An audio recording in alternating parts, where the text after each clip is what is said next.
सोनम अगर इंदौर में थी तो इंदौर से गाजीपुर कैसे पहुंच गई? आखिर सोनम खुद सारा जेवर और राजा रघुवंशी को चैन पहनाकर क्यों ले गई?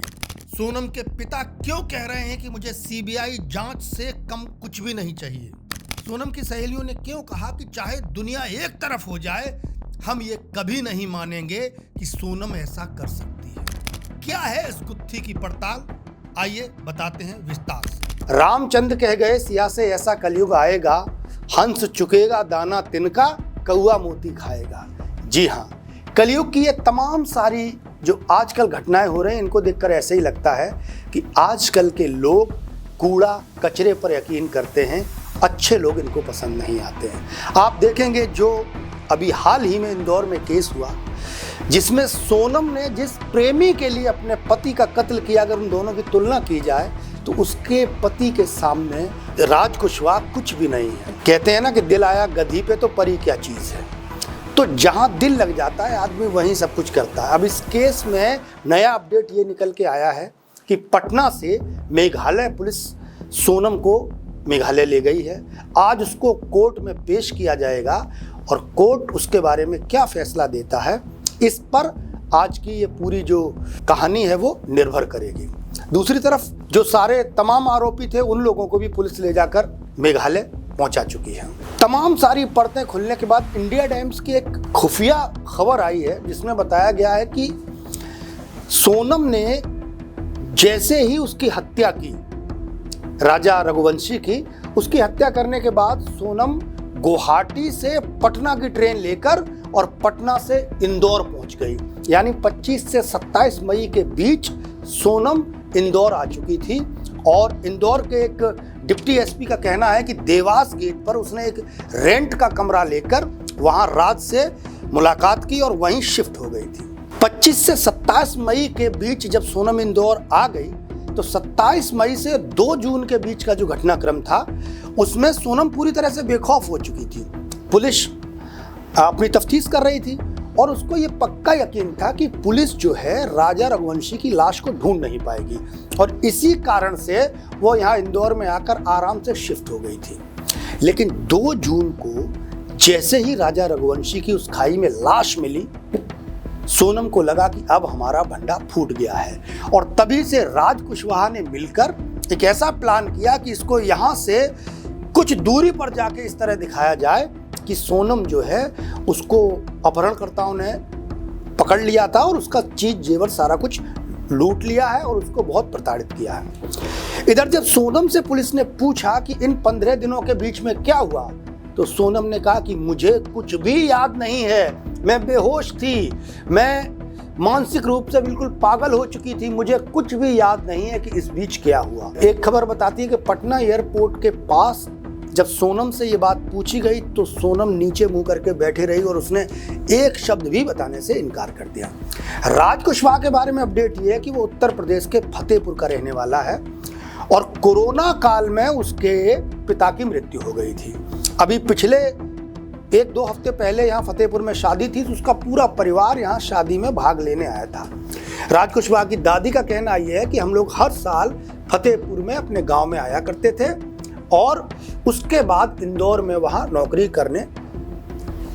करके अपना घर बार चलाया करते थे। राज कुशवाहा इकलौता उस घर में कमाने वाला है। चूंकि कोरोना में पिता की मृत्यु हो चुकी है तो उसके पास और कोई आय का साधन नहीं है और यही वजह है उसके घर वाले ये मानकर चल रहे हैं, उसकी बहन भी ये कह रही है, उसकी माँ भी कह रही है कि मेरे घर में इकलौता कमाने वाला वो लड़का है, वो ऐसा कर ही नहीं सकता है। और भी इसमें कई सारे अपडेट्स आए। इसमें एक अपडेट ये भी है कि सोनम ने जब वो लोग ऊपर चढ़ाई पर चढ़ रहे थे, जो किलर्स थे उन्होंने चढ़ने से मना किया तो सोनम ने कहा मैं 14 लाख नहीं 20 लाख रुपए दूंगी, लेकिन राजा की हत्या होना बहुत जरूरी है। सबूत तो नहीं है लेकिन कुछ लोगों का मानना यह है कि खुद सोनम ने भी उस हत्या में राजा को धक्का देने में मदद कराई है। तो ये तमाम सारी चीजें हैं जो इस केस को और ज्यादा स्पष्ट करती जा रही हैं कि अब लोगों को पूरा पक्का यकीन हो चुका है कि राजा रघुवंशी का मर्डर सोनम ने ही किया है। सोनम के पिता जो देवी सिंह है वो बार बार, और उसका भाई जो है वो बार बार यही दावा कर रहे हैं कि हमारी लड़की ऐसा कर ही नहीं सकती थी, हमारे प्लाईवुड की फैक्ट्री में बहुत सारे लोग काम करते हैं और फोन पर अगर बातचीत का सिलसिला है तो अक्सर दिन में 10 बार सोनम, चूंकि खुद प्लाईवुड की फैक्ट्री में काम किया करती थी, ऑफिस में बैठा करती थी, तो काम के सिलसिले में वो राज कुशवाहा को बार बार फोन करती कि सामान लदना है, माल अनलोड होना है, लोड होना है, ये तमाम सारी चीज़ें उसमें चलती रही हैं। लेकिन इस घटनाक्रम से एक बात तो साफ है कि अब अपने बच्चों को बहुत सुरक्षित रखने की ज़रूरत है। हमेशा यही नारा लगता रहा कि लड़कियों को सुरक्षित रखना है, लेकिन ये ज़रूरी नहीं है। अब तो भैया लड़कों की सुरक्षा भी बहुत ज़रूरी है। आप किस घर की लड़की से शादी करते हैं, आपको नहीं पता उसके मन के अंदर क्या चल रहा है। और बड़ी बात यह है कि सोशल मीडिया के युग में बच्चे मोबाइल से इस तरह चिपके रहते हैं कि उनको खाना भी अगर खाना है तो सामने मोबाइल रखा होना चाहिए, और मोबाइल के भीतर उनकी एक ऐसी दुनिया बन जाती है जो दुनिया उनको एकदम असली लगने लगती है। वो अपने माता पिता परिवार के तमाम सारे रिश्तों से कट जाते हैं, और ये कटाव ही बच्चों के अंदर एक नई दुनिया तैयार करता है। और इसी अलगाव का, इसी जो खालीपन परिवार और बच्चे के बीच आ जाता है, इसका लाभ बाहर के लोग उठाते हैं और आपके बच्चे को बरगलाकर कुछ भी काम उनसे करवा सकते हैं। वरना सोचिए, पहले कभी ऐसा होता था कि 18-20 साल की लड़की, 25 साल की लड़की इस तरह के जघन्य हत्याकांड को अंजाम दे दे, लेकिन अब ये खबरें आए दिन हो गई हैं। और उसके पीछे कारण यही है कि मध्यम वर्गीय परिवार या छोटे परिवार बड़े सपने देखने लगे हैं।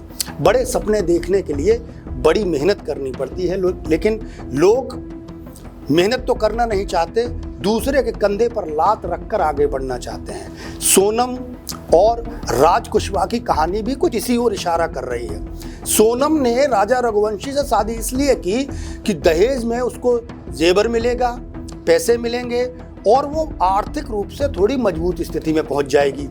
राज कुशवाहा ने सोनम को इसलिए पकड़ा कि ये एक फैक्ट्री की मालकिन है, इसका बाप अच्छा खासा कमाता, अगर इससे शादी हो जाएगी तो हमारी कहानी बढ़िया जम जाएगी, क्योंकि अपने परिवार में वो अकेला कमाने वाला था। अब चूंकि राजा का परिवार भी थोड़ा अच्छा था और सोनम को शादी करने के बाद ये एहसास हुआ कि इस गृहस्थ जीवन से निकल पाना थोड़ा कठिन हो सकता है, और यही वजह है कि उसको बहुत ज़्यादा जल्दी पड़ गई कि जितना जल्दी हो सके उतना जल्दी इस मामले को क्लोज किया जाए, वरना घर परिवार तमाम सारे रिश्ते उससे फ़ोन करने लगे थे और उसे खुद से जोड़ने में लगे हुए थे। तो उसे ऐसा लगने लगा कि कहीं ऐसा ना हो कि इस रिश्तों के चक्रव्यूह में फंस कर वो वहीं की वहीं पड़ी रह जाए। तो ये कहानी जो है लालच की, स्वार्थ की और बहुत ही जालिम हृदय की ये कहानी है कि ये तमाम सारे लोग किस समाज में पैदा होते हैं।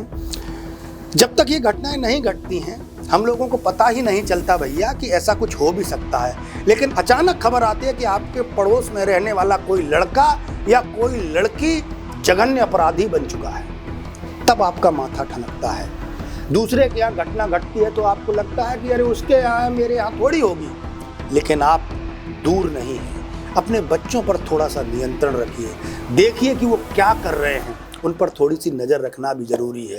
राज, सोनम और राजा रघुवंशी का ये प्रेम त्रिकोण किसी भी मोहल्ले, किसी भी कस्बे में घट सकता है, इसलिए जागरूक रहने की बहुत ज़रूरत है। बहुत सतर्क रहें और बहुत जागरूकता के साथ जीवन जिएं, वरना कभी भी इस तरह की जघन्य घटना अपना रूप ले सकती है।